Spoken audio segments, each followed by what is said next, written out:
France के Catholic church के पादरियों ने 2,16,000 बच्चों से जिनसी ज्यादती की। फ्रांस में सामने आने वाली एक ताज़ा रिपोर्ट के मुताबिक मुल्क के कैथोलिक चर्च के पादरियों ने सन 1915 से अब तक तकरीबन 2,16,000 बच्चों के साथ जिनसी ज्यादती की है। ज्यादती का शिकार होने वालों में ज्यादातर लड़के हैं।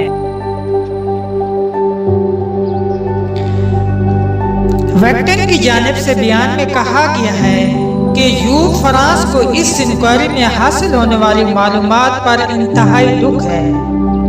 ज्यादती का शिकार होने वाले एक शख्स का कहना है कि अब वक्त आ गया है कि चर्च को अपने अमाल का दोबारा जायजा लेना चाहिए। तहकीक में सामने आया है कि अगर पादरियों के अलावा चर्च के दूसरे अरकान मसलन कैथोलिक स्कूल के उस्ताज़ा की जानिब से की जाने वाली जिनसी ज्यादतियों को भी शामिल किया जाए तो मुतअस्सरीन बच्चों की तादाद 3,13,000 हो सकती है।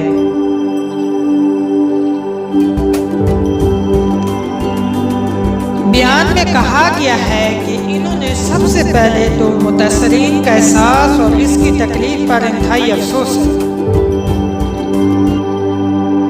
ये रिपोर्ट एक ऐसे वक्त में सामने आई जब दुनिया भर में कैथोलिक चर्च के एहलकार के खिलाफ जिनसी ज्यादतियों के बहुत से इल्जामात और मुकदमा सामने आ चुके हैं। इस इंक्वायरी में जायजा लिए जाने वाली ज्यादातर केस इतने पुराने हो चुके हैं कि फ्रांसीसी कानून के मुताबिक मुजरिमों को सजा नहीं दी जा सकती।